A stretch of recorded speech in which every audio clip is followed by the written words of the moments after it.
Hello, everybody. Welcome to the show. It's episode 1.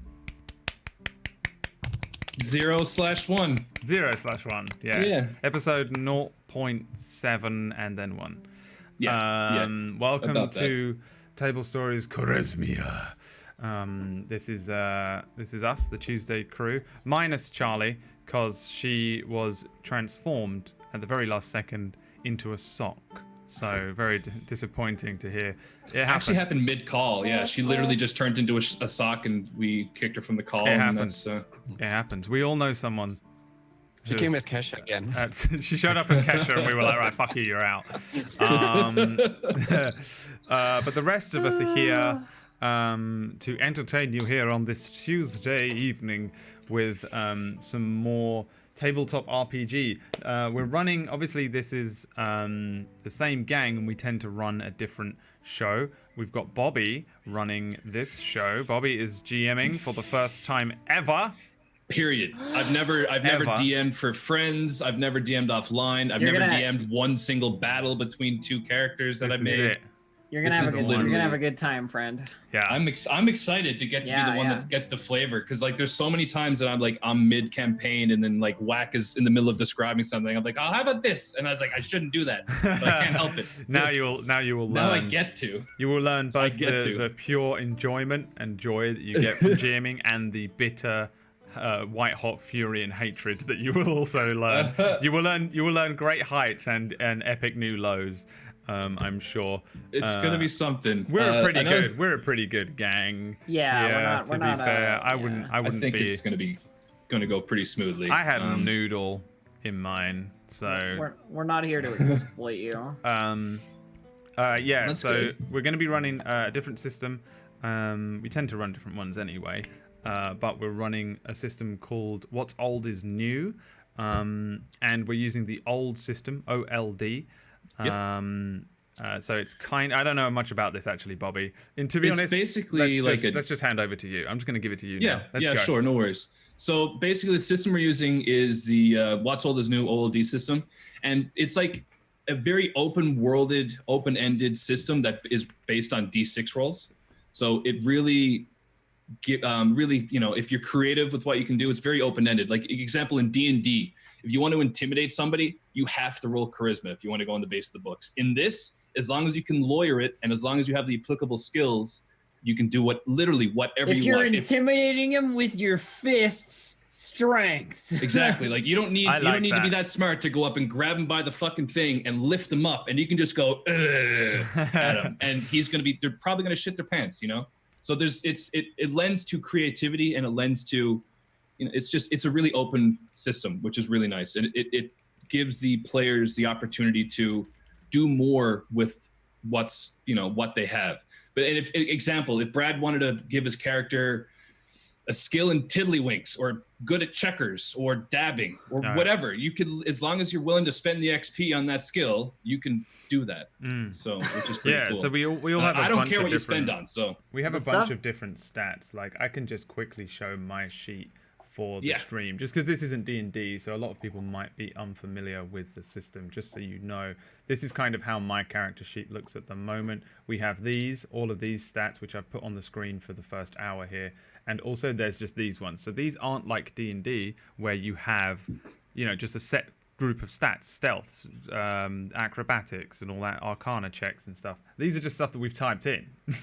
Swimming. Yeah.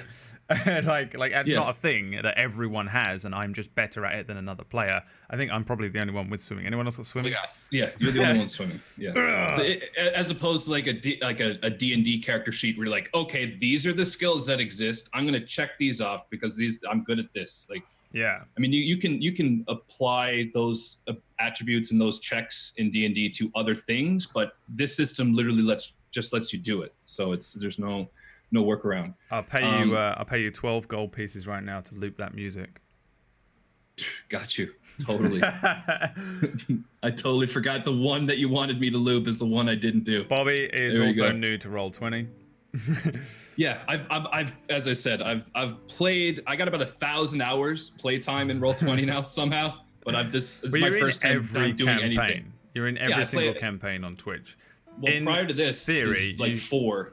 In theory, this should, and no pressure, but this should be the best first GM's episode of anything, you know, like relative to everyone else's first GM experience. This should be the fucking dopest shit. Yeah, like I feel like and this is honestly how I've been feeling. Like I've been more worried about like the logistics and not the role play and the story. Like I can just do that. It's gonna be great, Bobby. Don't worry. I think it'll be fun. I got full 100%. As much as I've just activated an anxiety disorder in you.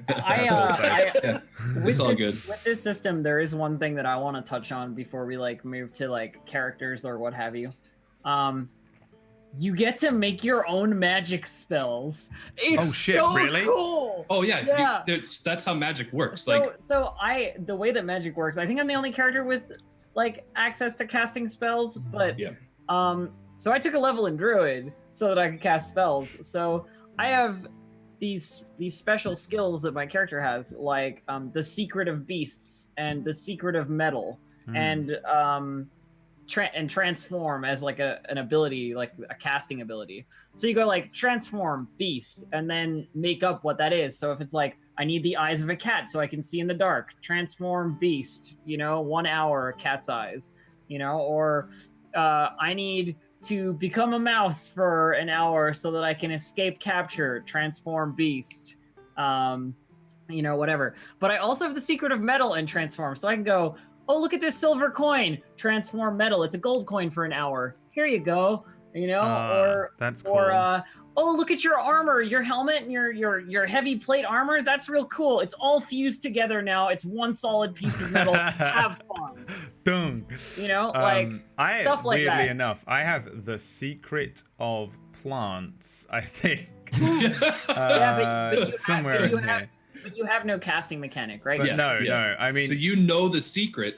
So that's how it works. You need secret and then like magical component. So, I didn't expect to be able to cast spells, but I just had no idea what that meant. So like I can turn a sword into 2 daggers. I can turn a dagger into a clump of lead. I can, like all kinds of cool stuff. Only temporarily, mostly because I don't have a lot of mana, but it's still cool. I think and make up your own spells. It's another thing to touch on as well, just while we're going over the system, just to give everyone an idea, because I think sometimes we jump into these things and everyone's like, what's happening? And then they just fucking turn off. We don't know. Another thing that's very interesting, and I think if you're into like tabletop stuff, specifically like D&D, because this is an old system. It's like an old fantasy world, so it's very similar to D&D, more so than something like Apocalypse World.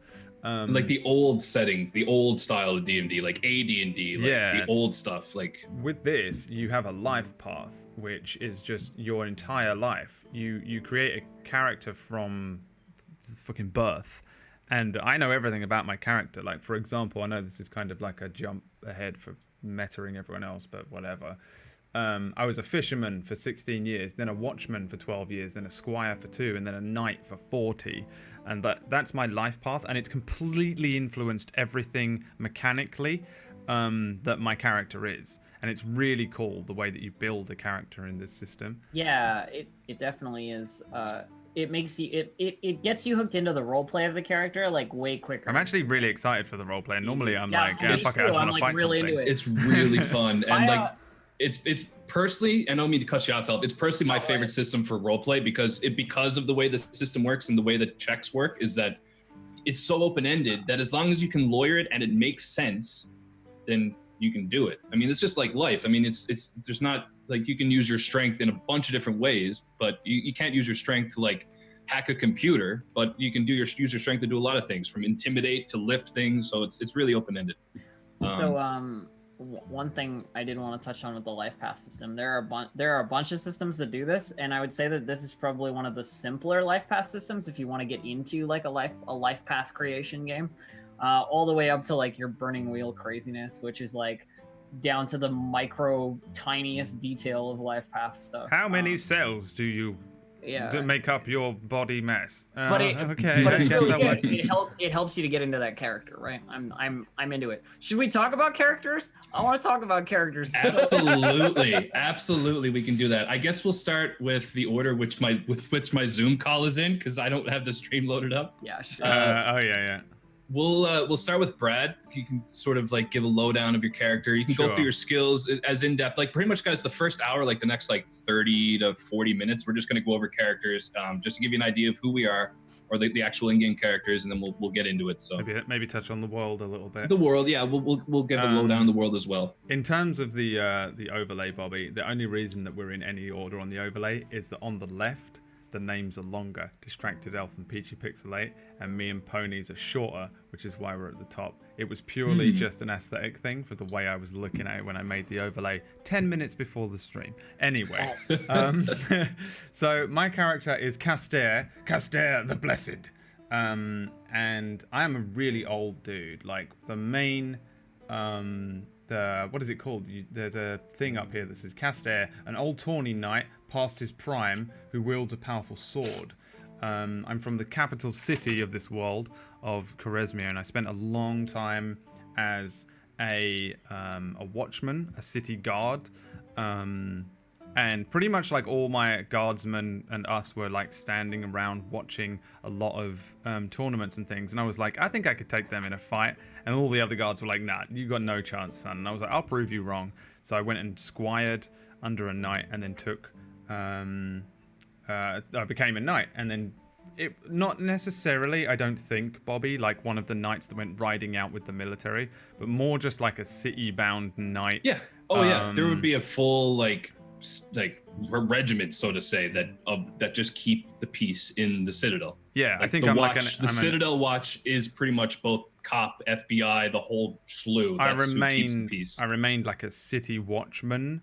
But I just was at the night level, and also I'd spend a good portion of the year training for tournaments because I was a tourney knight. Like I wanted the fame and that kind of thing, so I went in with that kind of mind frame. That's pretty much all my character like is and does. It's a pretty standard issue character. Like it's not really anything that I need to hold back, I don't think.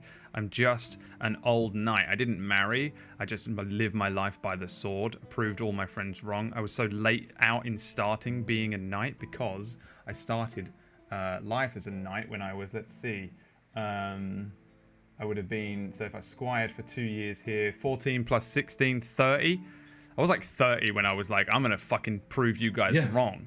You were like a full-grown adult man. Probably your middle-age crisis was like, "Fuck this! I'm gonna go squire." And you were squiring with children, like typically, you know, like or not children, but like you know, teenagers. Yeah. So it's like a 30-year-old man squiring with like Loris Tyrell, and I'm there like, "All right, fella," because I was like lowborn. Yeah, pretty much that's it. Like I'm just a well-armored old knight. Think sort of Barristan Selmy meets Walder Frey is kind of the attitude. I'm not posh. I didn't come from money. I love him already. I didn't come from money. And then my purpose here is that I left I'm too old to continue to serve. I'm too old to win any tournaments. And for the first time, I wanted to. I've done in as close as you get in medieval times a sort of retirement. When now I would quite like to see the world. So I'm just taking on jobs and quests that would take me outside of the city because I've never left. So I'm interested in looking at the world just in my waning years before I die. You know, go out, see if I can find someone who can actually best me in a fight that isn't the fucking dude that beat me after I won my tournaments. What was his name? Emperor's New Groove?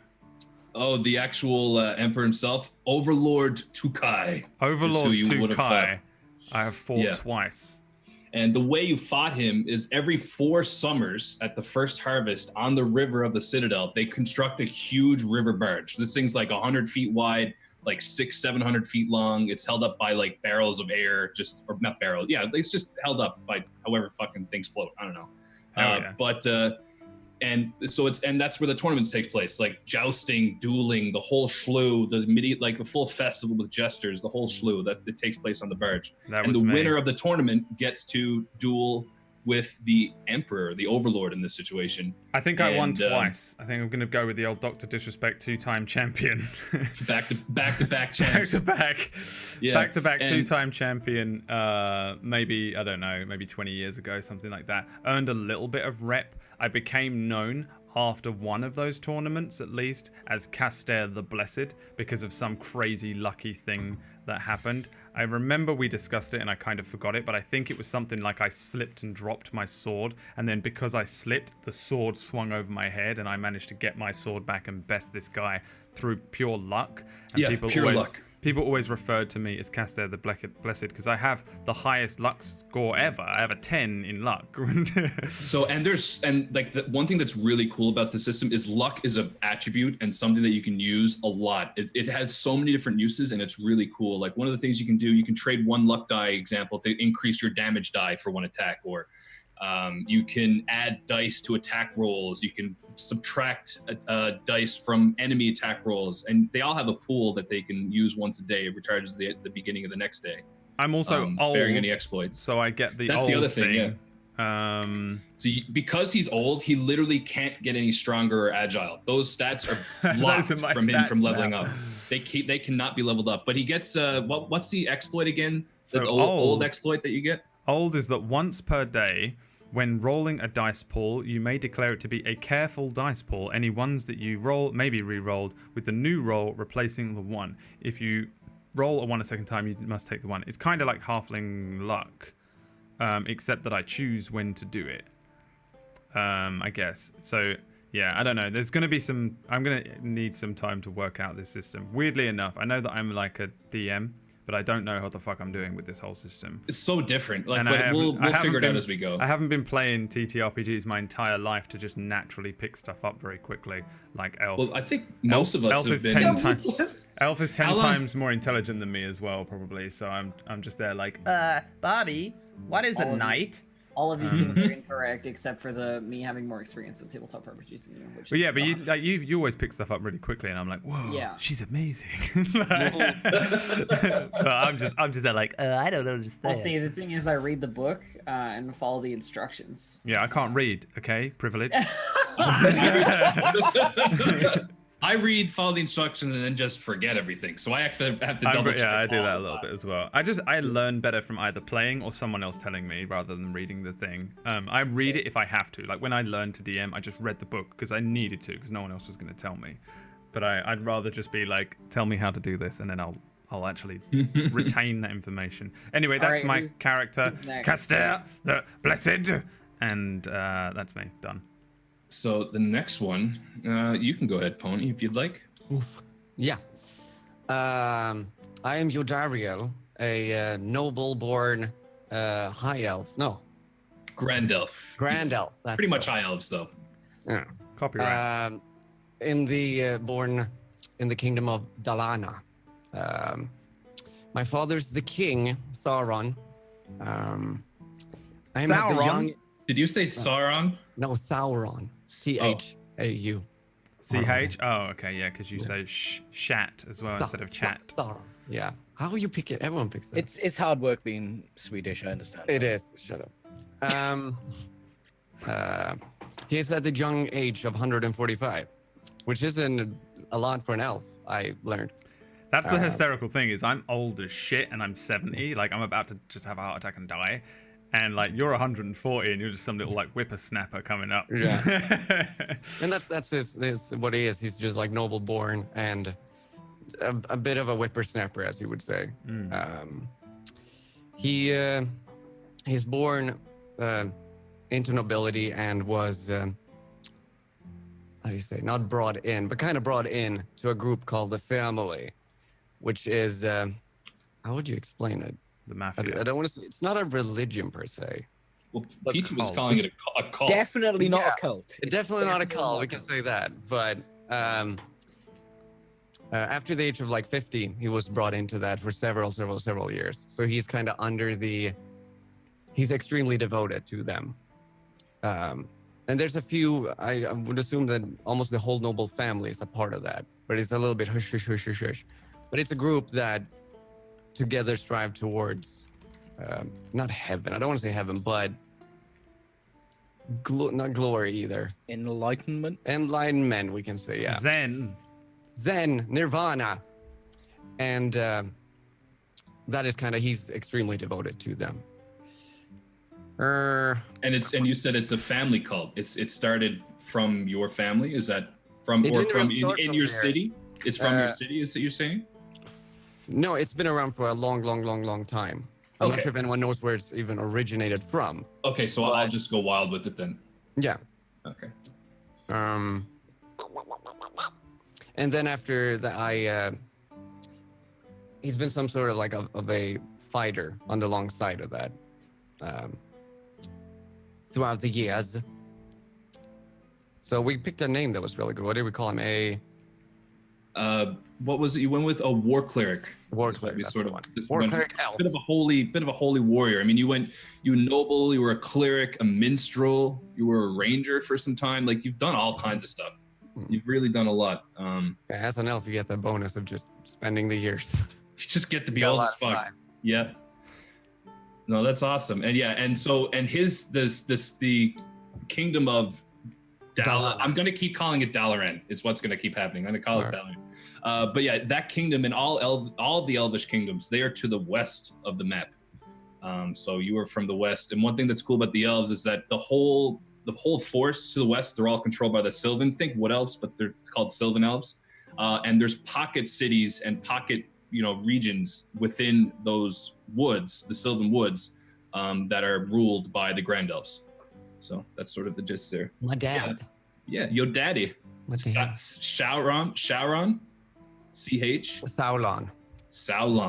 Oh my god. I'm just gonna Elon. Oh yeah, it's in the exploits there. That's right. You added Sauron the king. Sauron. Can you write it in there? Because like I don't know. Knock really. Hold on here. Oh, Thauron. I see it. Okay, I got it there. Yeah, Thauron. All right, we got it. Beautiful. Yeah. Beautiful. Don't make fun of us Swedish there, Bobby. It's just no. I just wanted to pronounce it right because it's the name, so I gotta know what the name is. Beauty. That's awesome. Peachy, you can go ahead. Who do you play? What are you going to be doing here? So I play Khwarezmia, who is a gunslinging orc bounty hunter with a fondness for weapons. He was born in a tribe in the middle of fucking nowhere, but the family moved on through and kind of converted everyone to the religion. And they basically trained me to kill things the whole time. I've been there since I was 6, so I'm like fully indoctrinated into the totally not a cult. And anytime someone decides to leave the family without paying their dues, they send me out to go catch them. And that's what I'm doing in, what was this city called? It's the Citadel of Khwarezmia. I'm in the Citadel with Jodriel? Yodariel. You fucking Swedish. I mean, I'm Swedish. Jodariel. Jävla fan. Yodariel. Din jävla skit. We managed to track him, or he's definitely been to this city, and that's why we're in the city at the moment, because we've heard rumors of him being here. I'm basically just the bullet launcher, while Pony's character is an avocado, if you will. I was mildly distracted. Did you say you're a bullet puncher? But I basically throw bullets from my general. You're a 90s action hero, the most 90s action bullet puncher. So I mean, I don't know much life outside of the family. So everything I believe is because of the family. Great. So 50% of us are fucking cultists. Yeah, I'm fighting this stuff right now. Jesus Christ. Cultists, so we'll see. I'm not a cultist. Happens. Don't worry. All right, we'll see. I found that out the same time you guys did, chat. So we'll see how that kind of plays into the whole world. We're gonna fuck you guys up. Bobby's entire narrative just changed. Yeah. No, I have contingencies, but we'll see. This is what happened with me and McCloken. McCloken was like, I want to be an Aasimar, and I was like, damn it, there was not supposed to be any celestial bullshit going on in this campaign, and the whole thing became a celestial campaign because of McCloken's incessant need. When we were making characters too, I was telling them like what classes or what races were available, and I said that there's ogres in the southeast and there's no orcs on the continent, and PG's like, I'm gonna be an orc. I'm like, you got it. So you wouldn't let me be a cat girl, so Well, you didn't ask. You literally didn't ask. If you had an asked, don't act like you want that. Now. It's too late now. I would have in public like you want it, but in private go like I don't want to be a cat girl. I would have straight up taken. Yeah, I would have straight up taken the feeling class from the NEW system of the What's Old is New, and you could have just taken that. Literally, you could say, "Hey, now there's cat people," but there's no cat people now. It's too late. Maybe there will be. Maybe I'll ask. I tried. I definitely tried. No, you didn't. All right. Shh. And last but certainly not least, you can go ahead, Elf. Oh, okay. Yeah, hi. So my character's name is Narat Vey. She is a Sylvan elf from the Westlands, from the Hunt, the like collective noun for the Sylvan elf nomads. The Hunt. She was an independent youth and wandered off on her own and drank from some magic spring somewhere, gaining some very supernatural powers over beasts and a metal, I suppose. But also she stopped aging at some point. And so she always has and always will look like she's probably about 14. Which is awkward. But now she resides in the capital, the Citadel. Formerly a burglar, having moved on to more aggressive, underhanded tactics like assassination. She plies her trade and tries to stay unnoticed. She's the traits I have for her, like the description that like sort of randomly generated here, is that she's an unwashed, ageless Sylvan elf who has a fantastic collection of dirt. She has a satchel that like has little jars of dirt from the various corners of this world that she's collected over time, that she finds valuable. Yeah, that's Narat Vey, knife assassin, street urchin, 100 and she's like 151, but also looks like she's 14. Wait, you're older than me? How old are you, Peachy? I am 27. You're a little baby. I was going to say, if I end up being the youngest one, but I'm like this horribly decrepit old man. Jeez. Well, it's as simple. If you want, like, if you really want, I'll just kill off Peachy's character right away, and then you will be. That'd be great. At least the remainder of the episode. Bring him back as a Neko, whatever he wants to be. Yeah, a cat girl. If you want to be a cat girl, Peachy, that bad, like. I really do. But yeah, the kind of just to give you an idea, the kind of weapons that I have on me are a high quality dagger, no shoes, no gloves, no helmet, some high quality hide armor. And knife that comes out of my boot, like that's in like a kick knife. A James basically. Bond 007 like Q like made you a boot thing. Kick knife. Yeah, like I need to get OG specific. So I guess I am wearing shoes. Never mind. But yeah. So there's a boot knife that I'm gonna use on someone at some point. I have to. Is that a snake in your boot? No. Bitch, it's a goddamn blade. Wants to kill someone, so I mean, I might really want to kill Peachy's character today. We'll see. Just Peachy's though. Love you, Peachy. Why do I always get picked on? I don't know. Maybe because you're just the worst. You know, I'm actually quite lovely, thank you. only like sociopathic, like people that murder family members secretly and eat their skin would say that I'm actually nice. You know? I am perfectly amiable. I'm a lovely person, you know. Who's the type of people? I'm a nice guy. Look at my fedora. People from LA and psychopaths say I'm a nice person. Oh God. Yeah. Self-proclaimed nice guy. But yeah, no, that's. I mean, that's I awesome. can fill in more details if you want me to keep going. We'll just do the base overview of the characters, and we'll kind of we'll develop them as we get into it. I forgot Lily though. I got a dog pug that's Snow White. It just walks. Oh yeah. She's got a little doggy. Yeah, a little plug named Lily. Little pug. Yeah. Who are the people you know as well, Pony? What do we say that? Yeah, doesn't matter. We didn't. Yeah, it's up to you if you want to share your contacts. Yeah, it's my father, Sauron, you assholes, and Bruce, who is the leader of Bruce Brad. Bruce. Okay. I know somebody called Franny, who's sort of the third in command. A devoted believer.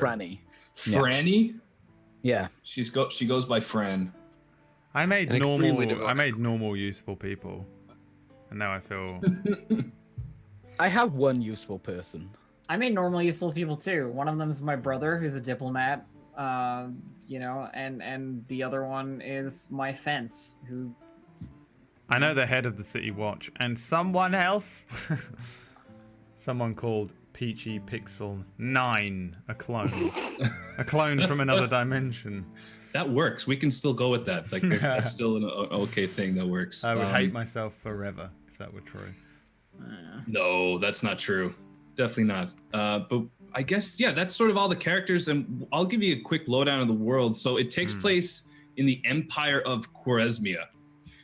The Citadel is in the western forests of their lands, like probably a couple hundred miles. The Citadel is on a river, so a lot of their trade is with the dwarves and with the small folk and with the elves. Most of their trade takes place on the river. Everything to the east is mostly open steppe. There's some small trade routes there's trade routes along like throughout the whole empire, but there's not a lot of civilization there. I'd say 90% of the population in Khwarezmia lives in the Citadel. So there's a few other places, some general background of the actual empire itself. It's been stable and peaceful in the region for about 500 to 600 years. Like it's been stable for quite some time because of not necessarily Iron Fist, but the strong rule of the overlords out of the Citadel. So the main threat as well, and this has been known to everybody for the past 150, 200 years, the ogres in the southeast, the Durgzerg ogres, there's been a peace, and they just sort of let them be down in the southeast in the desert, and they have a watchtower there. They're watched by the watchmen, but that's the gist of it. It's just peaceful. If you look at the map as well, there's not a lot of coast that they had the empire or the actual empire has access to. The whole southern coast is mostly cliff. The desert goes right up to the water, but most of the desert is controlled by the ogres, and the ogres really aren't too fond of having people trespass. There's a peace, there's a truce between the empire and the ogres. So that's the gist of that. There's some minor fishery trade, from the ocean, but not a whole lot.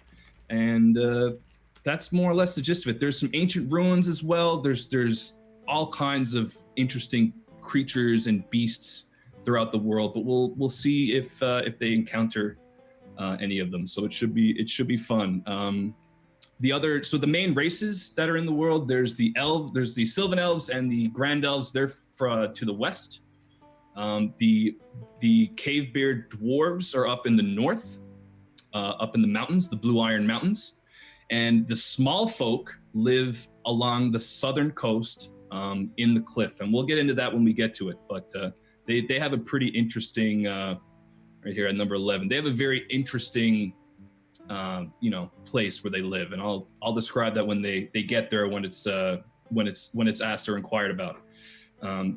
But yeah, that's more or less the general gist of the world. I guess we could either go into it now, or we could take a quick little break, and then when we come back, we can just launch into to what's going on. One thing too. True.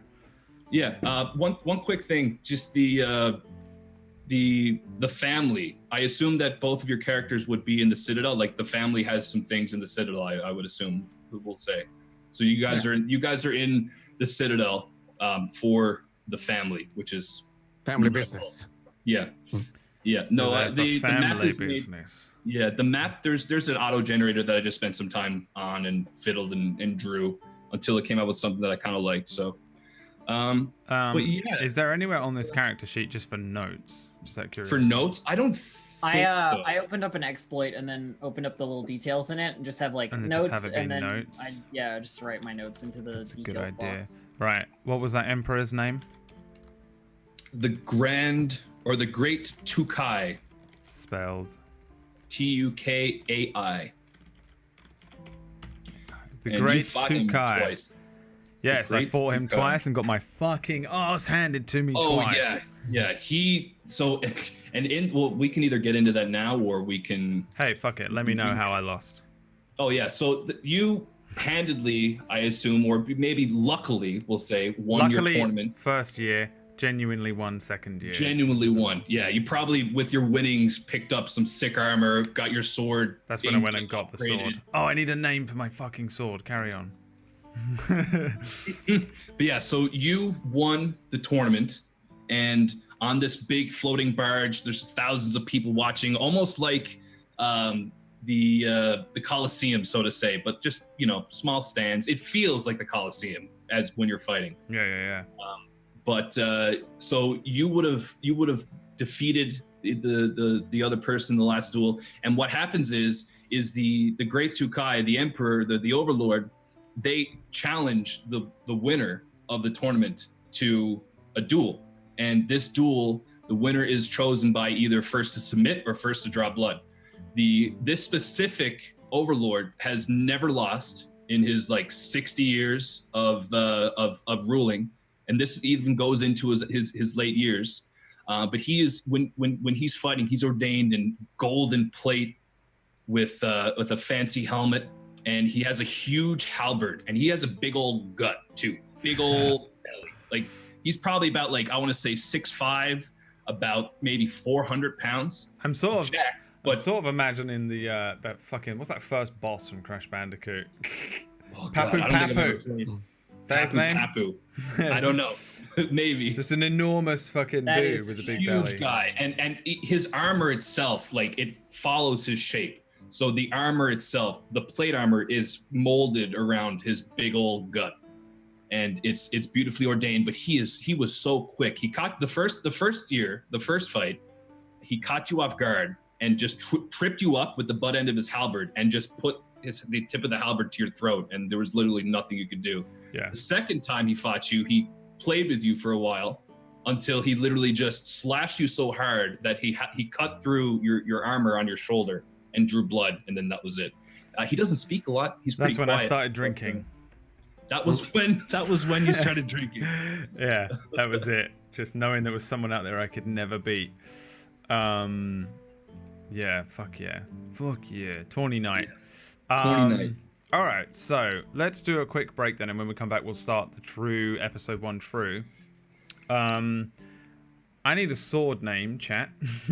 So, can people just throw sword names in chat? We're going to go for a break for a couple of minutes. For the record, swords which are from Final Fantasy have a ×2 multiplayer chance of winning and becoming the name of the sword, or cool Game of Thrones style names like Lightbringer and all that sort of shit. Oh, that's sick. Those sorts of names are much better. Stabby McStabface, Peachy, probably is not going to be what I call this sword. And whatever as well, I think as well my sword has something on the pommel, so animals and shit like that. Give me an idea, and when we come back, we'll pick a sword name. And if you're watching this on the VOD, well then sucks to be you, because the sword has already been named, but in my future now, in your past in the VOD. Oh, time travel. See you all in a few minutes. We're going to have a little breaky, and we will return to the world of Khwarezmia.